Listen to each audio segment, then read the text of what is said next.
My name is Andrea, and I've been a professional massage therapist for over a decade now. For the past 8 years, I've also been a wife, though sometimes I wonder if that role suits me as well as my career does. I'm 35, with dark hair that's usually tied back in a practical ponytail, and hands that have become strong and skilled from years of working on tense muscles. I specialize in sports massage, helping athletes recover from injuries and improve their performance. It's demanding work, but I love the challenge. There's something deeply satisfying about feeling the knots in someone's muscles give way under my fingers, knowing I'm helping them heal and reach their full potential. My husband, Tom, doesn't quite get it. He's 37, works as an office clerk, and his idea of a good time is lounging on the couch with a beer, watching whatever game is on TV. He's not a bad guy, really. Just different from me. Andrea, why don't you take a break? Tom called from the living room as I pored over my accounts one evening. Come watch the game with me. I sighed, rubbing my temples. I can't, Tom. I'm trying to figure out how much more I need to save for the office space. He appeared in the doorway, leaning against the frame with a slight frown. You're always working. We should be enjoying life, not killing ourselves for some future that might never come. This is important to me, I said, trying to keep the frustration out of my voice. I want my own business, my own space. I'm tired of working for other people.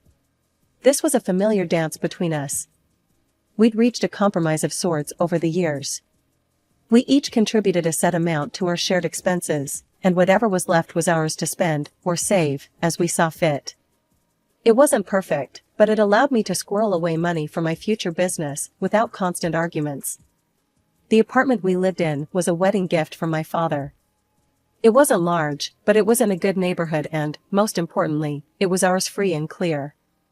No mortgage meant I could focus on saving for my business instead of paying for a roof over our heads. The next morning, I was up early as usual, preparing for another long day of appointments at the 2 clinics where I worked. As I sipped my coffee, Tom stumbled into the kitchen, bleary-eyed and yawning. You're up early, he mumbled, reaching for the coffee pot. Oh, by the way, my mom called yesterday. She and Sarah want to book a wellness course with you. I froze, my mug halfway to my lips. My mother-in-law, Evelyn, and her daughter, Tom's sister, Sarah were, well, let's just say they weren't my favorite people. Did you tell them I'd do it? Tom looked surprised. Of course. Why wouldn't you? They're family. I bit back a sigh. This was going to be a problem, I could feel it. But I forced a smile and nodded. Right. Family. I'll fit them in somewhere. The day Evelyn and Sarah came for their wellness course was the beginning of a nightmare I couldn't have anticipated. They sauntered into my clinic like they owned the place, designer handbags swinging from their arms. Andrea, darling, Evelyn's voice was saccharine sweet. We're so excited for our spa day. I forced a smile. It's not exactly a spa day, Evelyn. This is a therapeutic massage course. Sarah rolled her eyes. Same difference. Let's get started, shall we? I have a hair appointment later. I gritted my teeth and led them to the treatment room. For the next 2 hours, I worked on relieving Evelyn's chronic back pain and Sarah's tension headaches. I used every technique in my arsenal, determined to give them the best possible treatment despite their attitude. As we finished up, Evelyn stretched languidly. Oh, that was lovely. We'll have to do this again soon. Great, I said, reaching for my appointment book. When would you like to schedule your next session? It will cost. Andrea, Evelyn cut me off, her voice suddenly cold. We're family. Surely you're not expecting us to pay for this? My jaw dropped. What? Of course, I expect payment. This is my job, Evelyn. Well, I never, Evelyn huffed. Tom will hear about this. Come on, Sarah. They swept out of the clinic, leaving me stunned and angry. I knew I should have seen this coming, but their audacity still caught me off guard. That night, I confronted Tom about it.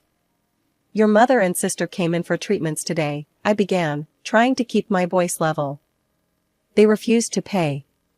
Tom looked up from his phone, surprised. Well, maybe you should have just given it to them as a gift. They are family, after all. The following weeks brought more frustrations. Evelyn started calling regularly, complaining about various aches and pains, hinting heavily that I should help out. Sarah took to dropping by unannounced on weekends, kids in tow. Andrea, be a dear and watch the kids for a few hours, she'd say, already halfway out the door. I've got a mani-pedi appointment. I tried to protest, to set boundaries, but Tom always sided with them. Their family, he'd say, as if that explained and excused everything. One Saturday, after Sarah had once again left her children with me without warning, I confronted Tom. This has to stop, I said firmly. I'm not a free babysitter or on-call masseuse. You need to talk to your sister. Tom's face darkened. Andrea, they're my family. I expect you to be loyal and obedient. That's what a good wife does. I stared at him, really seeing him for perhaps the first time in our marriage.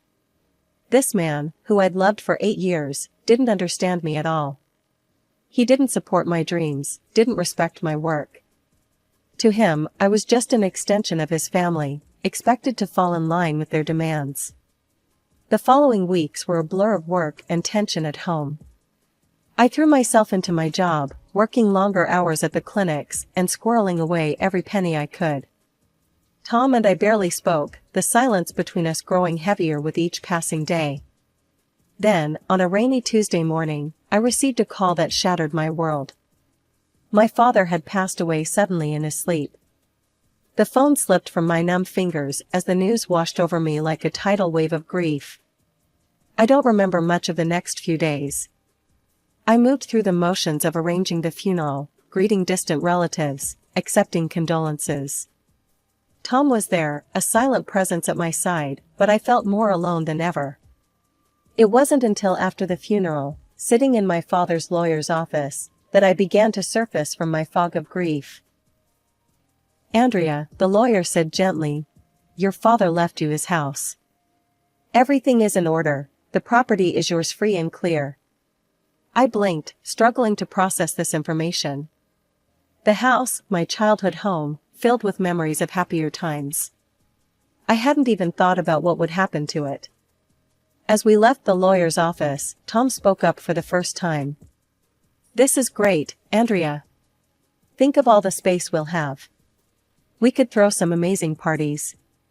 I tuned him out, my mind whirling. The house represented both a gift and a burden. It was too big for just the two of us, and the thought of the upkeep was daunting. But I couldn't bear the thought of selling it either. Every room held echoes of my father's laughter, his encouragement, his love. I think we should rent it out, I said abruptly, cutting off Tom's excited chatter about remodeling plans. Tom's face fell. Rent it out? But Andrea, think of the opportunities. I have thought about it, I interrupted. This is what I want to do. It's my house, Tom. He sulked for days after that, but I stood firm. I found a reputable rental agency and signed a contract with them. It felt like the right decision, giving me time to grieve and consider my options without making any rash choices. A week later, I received a call from the agency that left me bewildered. They informed me that they couldn't access the property. Apparently, some tenants were occupying the house and refusing to let them in. I was shocked. Who could these people be? How did they get into my father's house? A mix of confusion and anger swirled inside me as I grabbed my car keys. I had to see this for myself. As I pulled up to my father's house, my heart was pounding. The familiar sight of the old Victorian-style home, with its wraparound porch and faded blue paint, brought a rush of memories. But those nostalgic feelings were quickly overshadowed by my growing anger and confusion. I marched up to the front door and knocked forcefully. Hello? I called out. This is my property. I demand to know who's in there. The door creaked open, and I found myself face to face with my mother-in-law, Evelyn, flanked by her daughter Sarah and Sarah's children. "Andrea, dear," Evelyn exclaimed, her voice sickly sweet. "What a surprise to see you here." I struggled to find words, my mouth opening and closing silently before I finally managed to speak. What are you doing here? How did you get in?" Evelyn's smile didn't falter. "Oh, Tom gave us the keys. He said we could live here and look after the place. Isn't that thoughtful of him?" My blood began to boil. Without a word, I pulled out my phone and dialed Tom's number. He answered on the third ring. "Hey, what's up?" "Tom," I said, my voice trembling with barely contained rage, "why are your mother and sister living in my father's house?" There was a pause, then a sigh. "Look, Andrea, they needed a place to stay. Their old rental got sold, and they had nowhere to go. I knew the house was empty, so you gave them the keys without asking me?" I interrupted, my voice rising. "Tom, I signed a contract with a rental agency. There are tenants supposed to be moving in." "Andrea, their family," Tom said, his tone growing stern. "They'll live there and look after the place. It's better than having strangers in it." "This is my house, Tom," I said through gritted teeth. "You had no right to make this decision without me. You need to come here right now and sort this out." "I'm busy," he replied curtly. "You're overreacting. Just let them stay." With that, he hung up. I stared at my phone in disbelief, then turned back to Evelyn and Sarah. "This isn't your house, and you have no right to be here. I'm asking you nicely to leave. Don't make this more difficult than it needs to be." Sarah let out a harsh laugh. "Or what? You'll call the cops on your own family?" I met her gaze steadily. "If I have to, yes." For a moment, we all stood in tense silence. Then, without warning, Evelyn and Sarah burst into laughter. Before I could react, they stepped back and slammed the door in my face. I stood there, stunned, staring at the closed door of my own house. The audacity, the disrespect, it was too much. With shaking hands, I pulled out my phone again and dialed 911. When the police arrived, I explained the situation as calmly as I could. To my relief, they understood and took my side. They knocked on the door and, when Evelyn answered, explained that she and her family had no legal right to be there. "Ma'am," one officer said firmly, "this property belongs to Andrea Thompson. You need to vacate the premises immediately." Evelyn's face contorted with anger. She turned to me, her eyes blazing. "You've crossed a line, Andrea," she spat. "You'll regret this, mark my words." As the police continued to insist they leave, Evelyn pulled out her phone. I watched as she dialed and put the phone to her ear. "Tom," she said, her voice suddenly trembling. "You need to come here right now. Your wife has called the police on us. We're not leaving until you get here and teach her some obedience." I watched in disbelief as Tom's car screeched to a halt in front of the house. He'd refused to come when I called, claiming he was too busy, but here he was, rushing to his mother's aid. Tom strode up to the porch, his face a mask of anger. "What's going on here?" he demanded. Evelyn burst into tears at the sight of her son. "Oh, Tom, your wife has called the police on us. We have nowhere to go." I tried to interject, to explain the situation, but Tom held up a hand to silence me. He wrapped his arms around his sobbing mother, shooting me a glare over her shoulder. "It's okay, Mom," he said soothingly. "I won't let you be out on the street. You can all come stay with us in our apartment." I stared at him, shocked. "Tom, you can't be serious.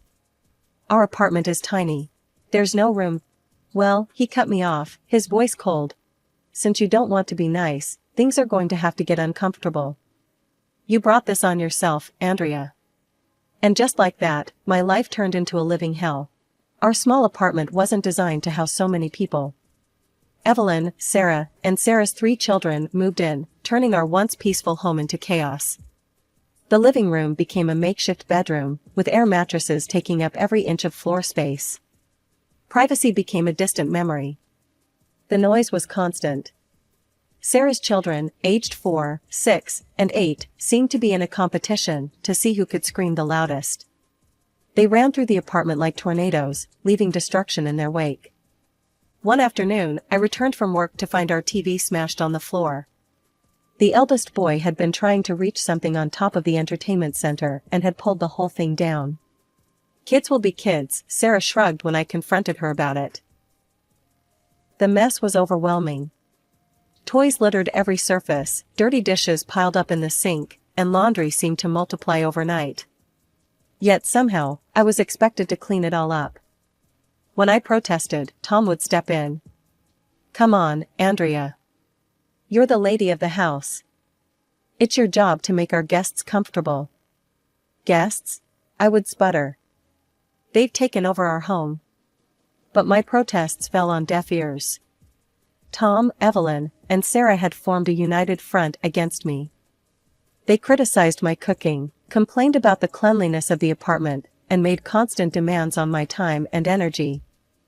I felt like a servant in my own home, constantly cooking, cleaning, and catering to their whims. The dreams of opening my own massage therapy business seemed to be slipping further away with each passing day. 2 months dragged by, each day blending into the next in a blur of exhaustion and frustration. Sleep became a luxury I could rarely afford. Between the constant demands of Tom's family and the noise that seemed to permeate every corner of our small apartment, I found myself constantly on edge, never able to truly relax. One Friday, after a particularly grueling week at work, I reached my breaking point. The thought of returning to the madhouse that was now my home filled me with dread. Without really thinking it through, I decided to stay at my office overnight.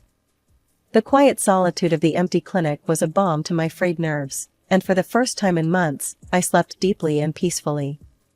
The next morning, feeling somewhat refreshed, I steeled myself and headed home. As soon as I walked through the door, I knew something was wrong. Tom was waiting for me, his face a mask of fury. "Where the hell have you been?" he demanded, not even giving me a chance to speak. "You didn't come home last night. You didn't cook dinner. You've completely abandoned your responsibilities." I tried to explain, to defend myself, but Tom wasn't interested in listening. "I've had enough," he spat. "You're neglectful, disobedient, and clearly don't care about this family. I want a divorce." Before I could process what was happening, Tom thrust a stack of papers into my hands. Divorce papers. Already signed by him. "I'll be demanding half of everything," he said coldly. "Now get out. I don't want to look at you anymore." With that, he pushed me out of the apartment and slammed the door in my face. I stood there, stunned, clutching the divorce papers and fighting back tears. In a daze, I made my way to my father's lawyer's office. As I explained the situation, the kind old man who had known my family for years listened patiently. "Andrea," he said gently when I finished, "I want you to take a deep breath and relax.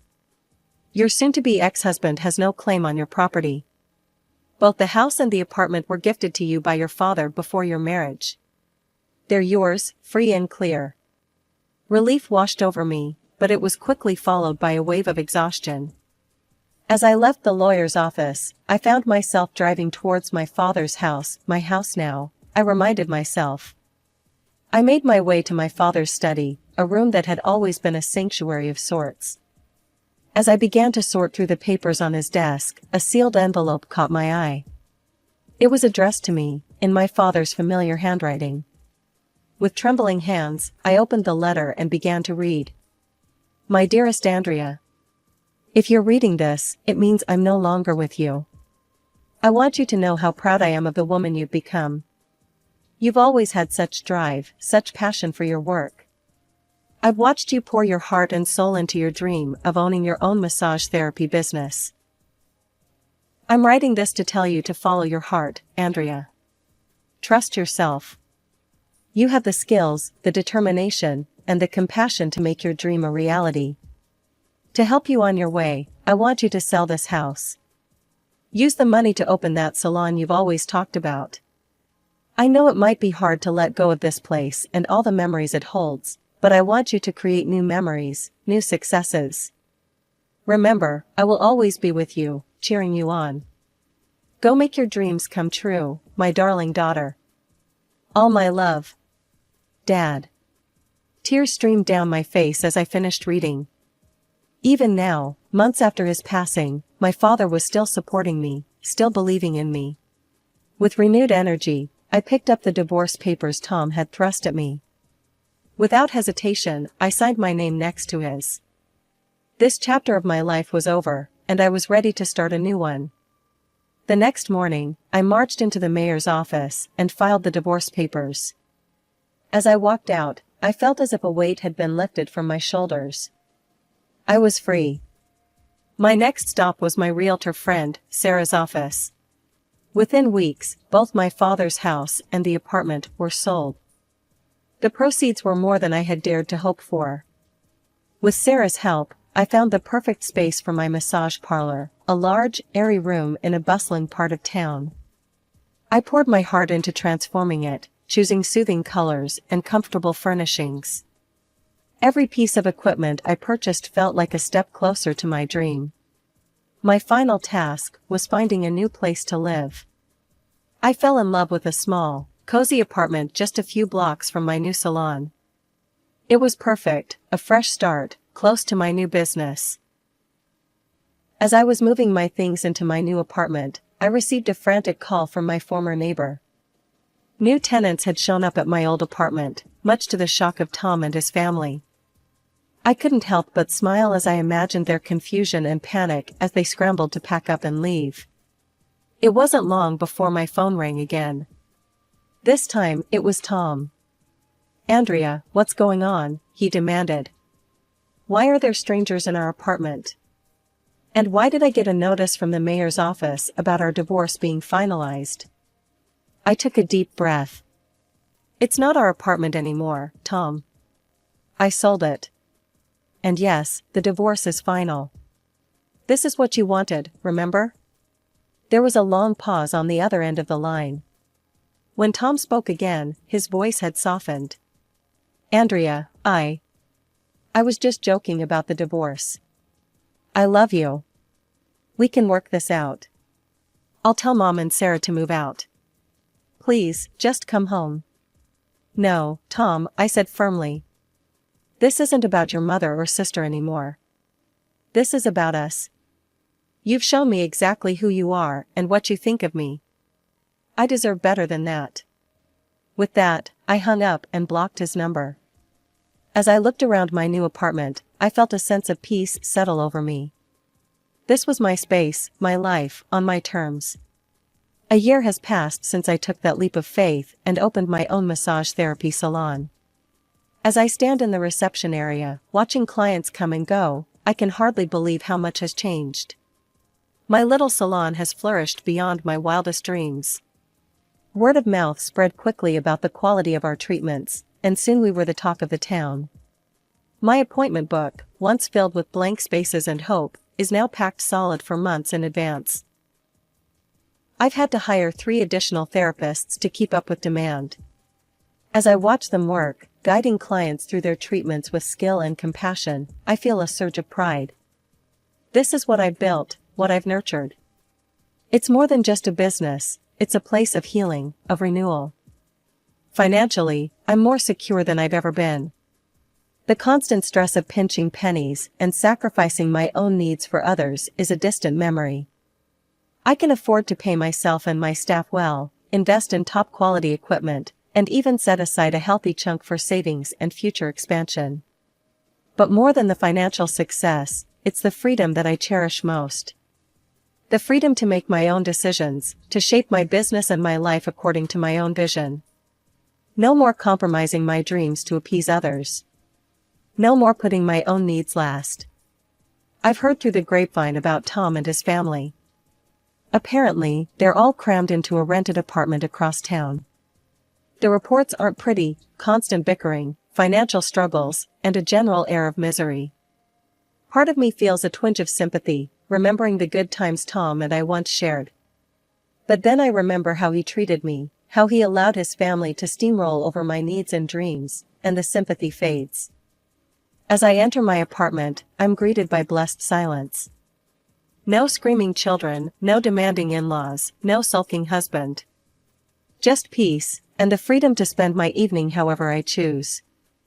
My phone buzzes with a text from Lisa, my assistant, a last-minute booking request from a client in pain. Without hesitation, I tell her to schedule them in. This is why I do what I do, to help, to heal, to make a difference. As I head to bed that night, I pass by the photo of my father on my nightstand. His proud smile seems to glow in the dim light. "We did it, Dad," I whisper, touching the frame gently. "We really did it." I fall asleep with a smile on my face, excited for what tomorrow will bring. This is the life I've always dreamed of, challenging, fulfilling, and entirely my own. And I wouldn't have it any other way.